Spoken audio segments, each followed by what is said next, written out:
Radio గీతం శ్రోతలకి పునఃస్వాగతం. మనం ఇప్పుడు ఆదిపర్వం పంచమాశ్వాసంలో 120వ పద్యం నుండి కొనసాగిద్దాం. అమరగణంబులోన పరమార్థమ ఇంద్రుడు పెద్ద సర్వలోకములకు వల్లభుండతడ కావున అయ్యమరాధిప ప్రసాదమున సుతున్ సురేంద్ర సము ధర్మ సమన్వితు అస్మదీయ వంశము వెలుగింపగా పడయు సర్వ జగత్ పరిరక్షణ క్షమున్.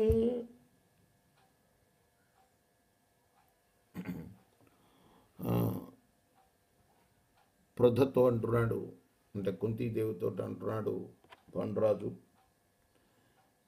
అన్ని లోకాలకి వల్లభుడు. మరి ముల్లోకాలన్నీ టూకీగా చెప్పుకుంటాము, అసలు నిజానికి 7-14 లోకాలు అన్నిటికీ ప్రభువు ఇంద్రుడే అని అంటారు. ముల్లోకాధిపతి, అన్ని లోకాలకి అధిపతి అని ఇక్కడ చెప్తున్నారు. అంటే భూమితోటి సహా భూమి మీద పైనున్న 7 లోకాలు, కిందున్న 7 లోకాలు. కాబట్టి భూమి మధ్యలో ఉంది కాబట్టి పై లోకాలు, కింద లోకాలు, మధ్యలోకమైన భూమి కలిపి ముల్లోకాలు అని అంటారు సాధారణంగా.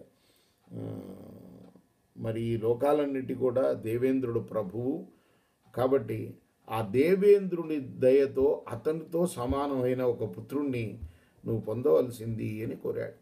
అని నియోగించిన కుంతియు తొల్లిటి ఎట్లా దుర్వాసుండిచ్చిన మంత్రంబున ఇంద్రుని ఆరాధించిన తత్ప్రసాదంబున కుంతికి స్థిర పౌరుషుండు లోకోత్తరుడుత్తర ఫల్గుని ప్రథమ పాదమున సురరాజునంశమున భాసుర తేజుడు వంశగరుడు సుతడు దయించను. వెంటనే తన భర్త అడిగిన విధంగా ఇదివరకు దుర్వాసుడు తనకిచ్చిన మంత్ర ప్రభావంతో ఇంద్రుణ్ణి ఆరాధించింది. ఇంద్రుడు కూడా ఉప్పొంగిపోయాడు. మరి ఆ ఇంద్రుడి యొక్క ప్రసాదం వల్ల మంచి పౌరుషం కలవాడు, లోకంలో కల్లా శ్రేష్ఠుడు, ఎంతో ప్రకాశం కలవాడు, వంశాన్ని నిలిపేవాడు. దేవేంద్రుడి అంశతో ఉత్తర ఫల్గుని నక్షత్ర ప్రథమ పాదంలో జన్మించాడు. అయి అవసరంబున విను కార్తవీర్యు కంటెను వీరగుట అర్జున నామమితండు వనరుదాల్చు ఈతండ అని పురుహూతాది సురులను ఓడించి ఖాండవము దహించు బలిమి ఈతండ నిఖిలావనీ తలేశులనోర్చి రాజసూయము ధర్మరాజు నునుచు ఈతండ వేల్పుల చేత దివ్యాస్త్రముల్ వడసి విరోధుల నొడుచు కడిమి అనుచూ నవపయోద నినద గంభీరమైన గసె దివ్యవాణి గగన వీధి కురిసే పుష్పవృష్టి సురదుందుభిధ్వనుల్ సెలగే సకల భువన వలయమధ్రువ. ఆకాశవాణి మళ్ళీ పలికింది. ఇంతకుముందు భీముడు పుట్టినప్పుడు, ధర్మరాజు పుట్టినప్పుడు కూడా ఇలానే ఆకాశవాణి వాళ్ళకి పేర్లు పెట్టింది. ఇప్పుడు ఆకాశవాణి కార్తవీర్యార్జునుడి కన్నా కూడా గొప్పవాడు అవుతాడు కాబట్టి ఇతనికి అర్జునుడు అనే పేరు పెడుతున్నాను అనే పేరుతో పిలువబడతాడు. ఇతను యుద్ధంలో ఇంద్రాది దేవతలను కూడా ఓడిస్తాడు, ఖాండవ దహనం చేస్తాడు, ఖాండవ వనం అనే వనాన్ని దహనం చేస్తాడు. భూమి మీద ఉన్న రాజులందరినీ కూడా జయించి ధర్మరాజు చేత ఇతడు రాజసూయాగం చేయిస్తాడు. దేవతల వలన అనేకమైన అస్త్రాలను పొంది శత్రువులందరినీ కూడా జయిస్తాడు అని ఆకాశవాణి ఒక పెద్ద అరుపుతో చెప్పింది.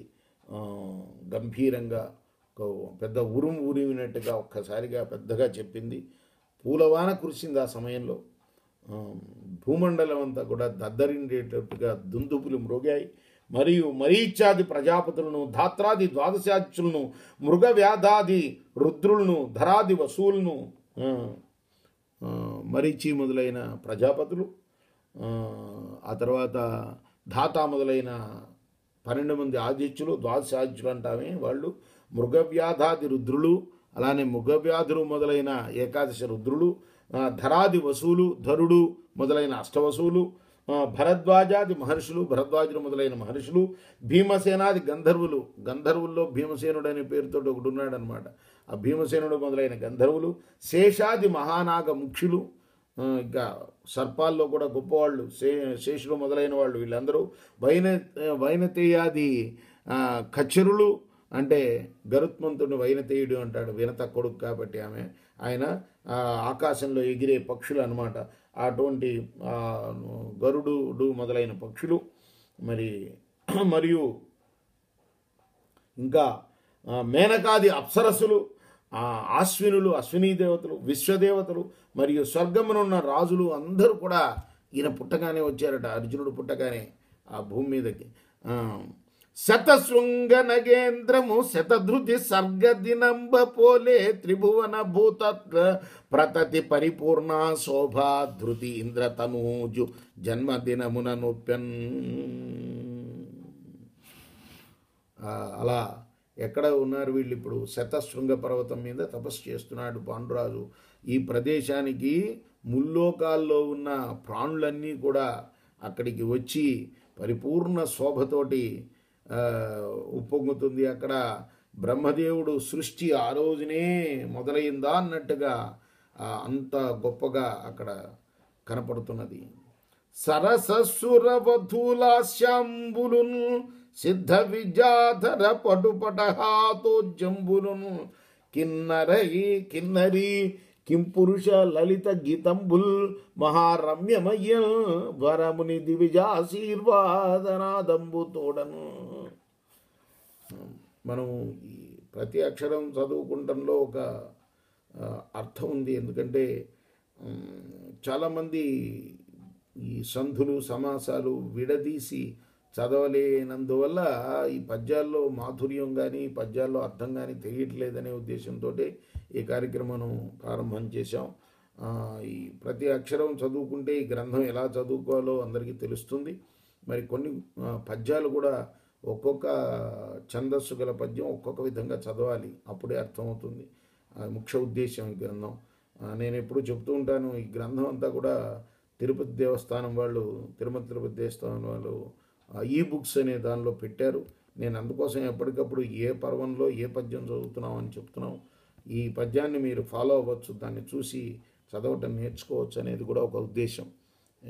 సాంగత్యం అని అంటే మరి మనం ఎక్కువగా సాంగత్యం అంటే ఫ్రెండ్షిప్ అనుకుంటాం, కానీ గ్రంథంతో మనం అందులో ఉన్న సంగతులన్నీ చెప్పుకుంటాం కూడా సాంగత్యం కిందకే వస్తుందన్నమాట. పాండురాజును పరమోత్సవంబునన్ కుంతి వలన పురుషత్రయ సమానంబైన పుత్రత్రయంబు వడసి భువనత్రయ రాజ్యంబు వడసినంతియ సంతసిల్లి కుమారులతోటి వినోదములను తగిలి ఉన్నంత మాద్రి తన యందు పుత్రజన్మంబు వడయు ఉపాయంబులేమికి దుఃఖించి ఆత్మగతమ్మున. ఆయనకి 2 భార్యలు కదా పాండురాజుకి. ఇప్పుడు కుంతి వల్ల చక్కగా సంతానం 3 పొందాడు, పరమానందంలో మునిగి తీరుతున్నాడు. కానీ ఆ మాద్రి మాత్రం, ఆ కుంతి యొక్క సవతి అయిన మాద్రి మాత్రం బాధపడుతుంది మనస్సులో, నాకు సంతానం లేదే అని. కోరిన కోర్కి తగగా కుంతి సుతత్రితయంబు కాంచే. తన కోరిక ప్రకారం కుంతీదేవి 3 కన్నది. గాంధారియు అక్కడన్ సుతశతంబు ముదంబున రంగగాంచే. ఇక అక్కడ గాంధారీదేవి కూడా 100 మందిని సంతానాన్ని పొందింది. నే పొరచి ఆడు పుట్టుకున పుట్టి నిరర్ధక జీవనైతి. నా జీవితం ఏం జీవితము? ఆడపుట్టకు పుట్టి సంతానం లేకుండా ఉండటం అంత దోషం ఇంకొకటి లేదు. నిరర్ధకం అయిపోయింది నా జీవితము. సంసార సుఖావహంబైన సత్సుత జన్మము కాన పోలమిన్. సంసారంలో సుఖాహం ఏంటంటే సంతానాన్ని పొందటమే. అది లేకపోవటం వల్ల నా బ్రతుకంతా కూడా వ్యర్థమైంది కదా అని వగచుచు ఒక్కనాడు ఏకాంతంబునన్ పతి వద్ద గద్గద వచన ఏయి తన మనోవాంఛితంబు చెప్పి ఒక రోజున భర్త దగ్గరికి వెళ్ళి తన మనసులో ఉన్న కోరికని చెప్పింది. కుంతీదేవి అనుగ్రహం బడయ అగునేని కొడుకులం బడయు. ఆమెకు తెలుసు భర్తను కలిస్తే చనిపోతాడు భర్త అన్న శాపం, బ్రాహ్మణ శాపం ఉన్నదని తెలుసు. కాబట్టి మహానుభావ, మీరు కుంతీదేవిని ఎలా అయినా ఒప్పించి నాకు కూడా ఆవిడ వల్ల సంతానం కలిగేటట్టు చూడండి. ఆమె దగ్గర మంత్రం ఉంది కదా, దుర్వాసుడు ఇచ్చిన మంత్రం. అట్లయినా నాకును నీకును లోకంబులకు హితంబగు కావున పుత్రోత్పాదనంబు దయసేయం కుంతీదేవికి ఆనతీయమనైన మాద్రికి పాండురాజు ఇట్లని నా వజ్రము నా పచ్చము కావించుచు కుంతి నీకు కడునెయ్యముతో నీవు గచిన ఈ అర్థమ చూవే మనంబున తలంచుచుండుదును నేను. నువ్వే మాటలు అంటున్నావో అవే మాటలను కూడా నేను మనసులో అనుకుంటూ ఉంటాను. ఇప్పుడు ఇలా జరిగితే మాద్రికి సంతానం కలుగుతుంది కదా అని పలికి అప్పుడు ఆ కుంతీదేవిని పిలిచి మద్రాజపుత్రిదైన మనోబాధ్యతంబు చెప్పి సకల లోక కళ్యాణకారులు అశ్వినులు కావున వారిని ఆరాధించి అపత్యంపు పడయమని కుంతియం పతివచనానురూపంబు చేసిన మాద్రికి వెంటనే కుంతీదేవిని పిలిచాడు. ఆ మాద్రి యొక్క మనోవాంఛితము తన యొక్క కోరిక కూడా అదేను అని చెప్పాడు. చెప్పంగానే చెప్పి వాళ్ళను ఆరాధించి ఎవరిని అందరికీ లోకాలన్నిటికీ మేలు చేసే అశ్విని దేవతలు వాళ్ళని ఆరాధించి సంతానాన్ని పొందు, మాద్రికి సంతానాన్ని కలిగించు అనగానే కుంతి కూడా మగని మాటకు తగినట్లు చేసింది. అదేవిధంగా మాద్రికి కూడా కమలవారు సూర్యేంద్రు ప్రకాశ తేజుల అశ్వనుల అంశముల బుట్టి అమర గుణులు వారలకు ప్రీతి ఆకాశవాణి చేసే నకుల సహదేవుల నిడు నామయుగము. సూర్యచంద్రుల్లాగా ప్రకాశిస్తూ పుట్టారు మాద్రికి ఇద్దరు పుత్రులు, కవలలు అంటామే మనం, ఒకటేసారి పుట్టారు. ఆకాశవాణి అప్పుడు వెంటనే వాళ్ళకి నకులుడు సహదేవుడు అని నామకరణం చేసింది. కాబట్టి 5 సంతానానికి కూడా పేరు పెట్టిన వాళ్ళు ఆకాశవాణియే. అంటే సాక్షాత్తు వాణి అంటే ఎవరు? సరస్వతీదేవి పేరు పెట్టిందనమాట ఆకాశం నుండి. ఊర్జితులు యుధిష్ఠ భీమార్జున నకుల సహదేవులన ఇట్లు వివేకార్జిత యశులు దయించిరి నిర్జరులు వర ప్రసాద నిర్మిత శక్తిని. నిర్జరులు అంటే దేవతలు అంటారు వాళ్ళు. ఆ దేవతల యొక్క ప్రసాదం చేత ఆ విధంగా పాండురాజుకి యుధిష్ఠిర భీమ అర్జున నకుల సహదేవులు అనేవాళ్ళు పుట్టారు, జన్మించారు. అంత ఇంకా అక్కడ ఏం జరుగుతుంది?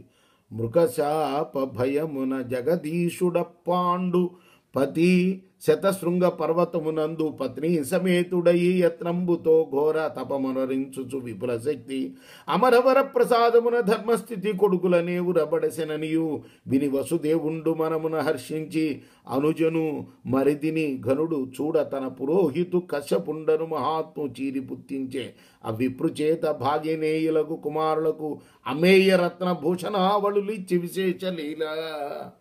వీళ్ళకి సంతానం కలిగింది పాండురాజుకి కుంతీదేవికి అన్న సంగతి కుంతీదేవి యొక్క సోదరుడైన వసుదేవుడికి తెలిసింది. మరి ఆ వసుదేవుడు వెంటనే కుంతి అన్న వసుదేవుడు తన చెల్లెల్ని మరిదిని చూచి రావటం కోసమని తన పురోహితుడైన కశ్యపుడిని పిలిచాడు. అతని చేత ఆ చెల్లెలి పిల్లలకి అనేకమైన రత్నాభరణాలు ఇచ్చి వైభవంగా పంపాడు. నెక్స్ట్ ఎపిసోడ్లో మనం మిగతా భాగాన్ని కొనసాగిద్దాం. పంచమాశ్వాసంలో 137వ పద్యం నుండి కొనసాగిద్దాం. కృష్ణార్పణమస్తు.